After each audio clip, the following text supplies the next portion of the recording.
दोस्तों, लगातार इजराइल कभी गजा पर, लेबनान पर अलग अलग जगह हमले करके अपनी अपनी मौजूदगी दर्ज करा रहा था, अपना गुस्सा, अपनी बौखलाहट निकाल रहा था। लेकिन ये उस पर भारी पड़ गया। दो बड़ी घटनाएं हुई, दो बड़े धमाके हुए और दोनों ही जगह इजराइल को भारी नुकसान हुआ है। आज आपको दिखाऊंगा, एक दो नहीं, पूरी बटालियन फिर से साफ हो गई है। एक दिन पहले ही मैंने आपको खबर दिखाई थी कि जो हमास है वो इस बारे में प्लान तैयार कर रहा है कि इस बार भारी नुकसान इजराइल को होना चाहिए। और यकीनन 24 घंटे भी नहीं बीते कि आपके अपने चैनल टाइम्स एक्सप्रेस की तरफ से दिखाई गई खबर पर मोहर लगी।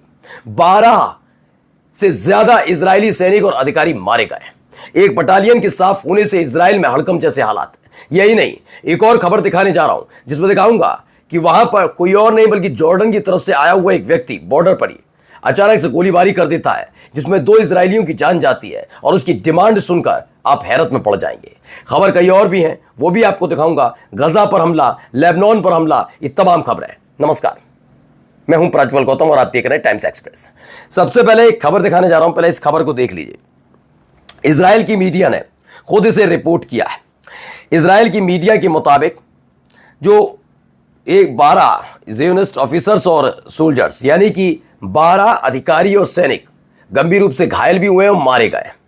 इसमें यह बताया गया एक जबरदस्त हमला हुआ जिसमें जो गाड़ी थी वो आसमान में उछल गई और उसके बाद सब धुआं धुआं हो गया था।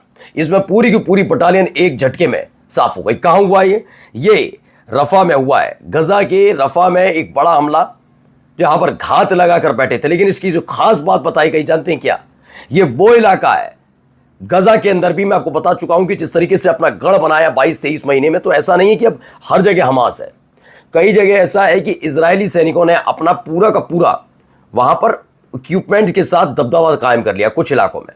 और जहां पर यह हमला हुआ वहां इजरायली सोच भी नहीं सकते थे, इजरायली सेना सोच भी नहीं सकती थी, इजराइल के सैनिक नहीं सोच सकते थे कि हमला यहां हो सकता है।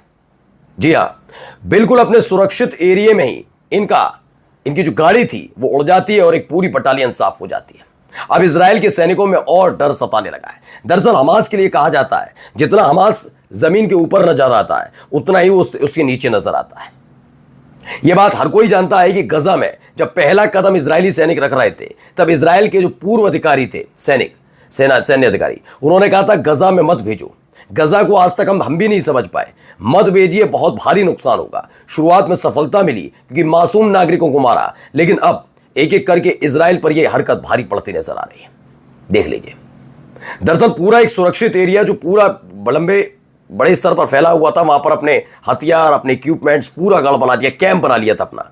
उसी कैंप के अंदर अचानक से एक टहलती हुई गाड़ी पर धमाका हो जाए और 12 अधिकारी मारे जाए, सैनिक मारे जाए, तो अपने आप में एक हैरत करने वाली बात है। यानी हमास कितना मजबूत है। यानी कि जो सुरंग है अब एक बार फिर से उनका इस्तेमाल होना शुरू हो गया है, ऐसे खबर निकलकर सामने आ रही है। चलिए एक और खबर आपको दिखाता हूं। ये देखिए, एक वीडियो ये भी निकल कर है।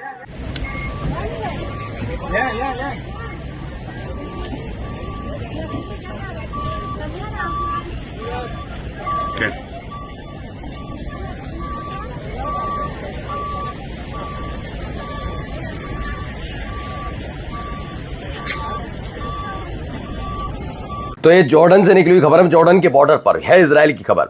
इजराइल और जॉर्डन का बॉर्डर मिला हुआ है। खबर ये निकल कर आई, एक व्यक्ति आता है, कहां से? जॉर्डन के बॉर्डर से आता है।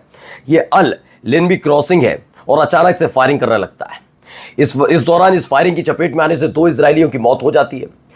इस दौरान जो शूटर है, जो हमलावर था, वो चीखता है, फ्री फिलिस्तीन, फ्री गजा। जॉर्डन की तरफ से भी लोगों में कितनी नाराजगी आप समझ लीजिए। जॉर्डन के किंग जरूर इसके बारे में बात ना करते हो, वो अपने इजराइल के साथ अच्छे संबंधों को दोहराते रहे हो, लेकिन जनता में गजा को लेकर, फिलिस्तीन को लेकर जो चीजें हैं वो अब धीरे धीरे बढ़ने लगी और किस हद तक बढ़ गई हैं आप अंदाजा लगा सकते हैं, अलग अलग जगह। लेकिन इसके एवज में कर क्या रहा है इजराइल, जरा ये पहले इसे देखिए।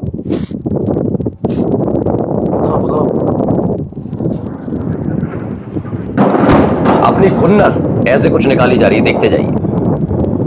लेबनान से निकली हुई तस्वीर है, जहां लेबनान में एक बड़ा हमला किया गया। ये इजराइल ने लेबनान के डेब्बिन में ये बड़ा हमला किया है, जहां पर ये तस्वीरें निकल कर आएंगी। मतलब जो अगर आपके साथ वहां दिक्कत हो रही है, वहां पर आपको दहलाया जा रहा है, तो आप इस तरीके से हमला कर रहे हैं। एक और तस्वीर देखिए वीडियो।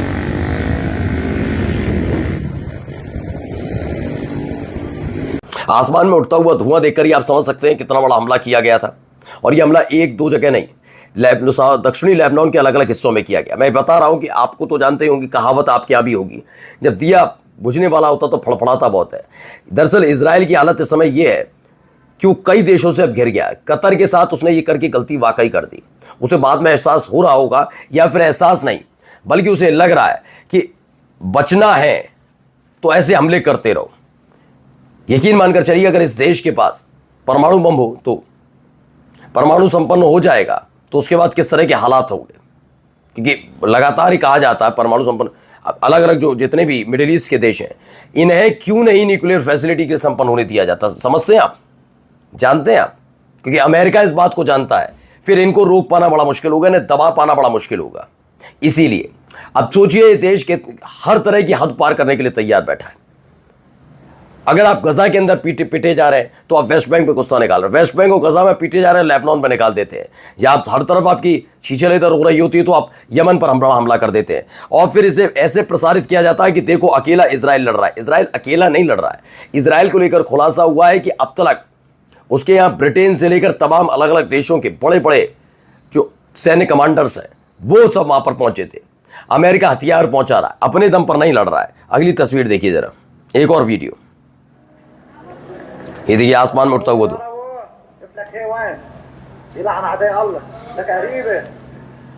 इस तरह के हालात वहां बने हैं। एक के बाद एक हमला, एक के बाद एक हमला अलग अलग जगह किया जा रहा है। और इन सब के बीच देखिए एक खबर और आपको दिखाता हूं, पहले ये देखिए अंतर्राष्ट्रीय स्तर पर क्या क्या हो रहा है इनके साथ। सॉकर फेडरेशन है, उसने इजराइल को बॉयकॉट किया है। उन्होंने कहा हम इजराइल का बॉयकॉट करते हैं। सॉकर फेडरेशन है, बॉयकॉट इजराइल। ये बैनर पोस्टर कहां लगे? सोचिए, न्यूयॉर्क में लगे। वही न्यूयॉर्क यहां पर बड़े टहलते नजर आते हैं अपनी पत्नी के साथ बेंजामिन नेतन्याहू। वो बात अलग है कि अक्टूबर नवंबर के बाद ये मुश्किल हो जाएगा कि जोहरा ममदानी जब यहाँ के मेयर बन जाएंगे तो उन्होंने तो पहले ही ऐलान कर दिया है, इधर लूंगा शपथ और अगले ही दिन से शुरू हो जाएगी कार्रवाई। यानी कि अगले दिन क्या, अगले घंटे ही अगर मुझे पता लगा नेतन्याहू न्यूयॉर्क में गिरफ्तारी तय, तो फिलहाल वहां पर अब बड़े बड़े बिलबोर्ड्स लगे हुए हैं। बिलबोर्ड्स पर लिखा हुआ है बॉयकॉट इजराइल। एक ये खबर है, यहाँ पर देखिए। The American people want to know, how does it feel to be a cup for Israel? Answer the question. We're seeing and hearing what the FBI is doing on a daily basis. You're claiming to serve the American people. You're serving Israel. Does it feel to be Israel's bitch? You don't care about kids getting raped. The American people want to know. He's a patriot. Patriot? He's a patriot. Rape kids? Is patriotism to Thank you for you? your service, Direct. Raping kids? You're an idiot. I'm an idiot? Really? Yes, you are. I didn't say anything. अब आप समझे, दरअसल हुआ ये कि ये काश पटेल हैं जो FBI के डायरेक्टर हैं, भारतीय मूल के लेकिन FBI डायरेक्टर हैं काश पटेल। वो उनसे खोजा how does it feel to be cook for Israel, यानी इजराइल का के लिए जैसे आप कठपुतली बने हुए हैं। FBI के लिए ये सवाल पूछा जा रहा, वो शर्मा के भाग जाते हैं। ये सारी तस्वीरें निकल कर सामने आती हैं कि कैसे अब जितने भी इजरायली हैं का समर्थन करने वाले देश हैं, अधिकारी हैं, अमेरिका के अंदर भी उनको कैसे लताड़ा जा रहा है। नमस्कार।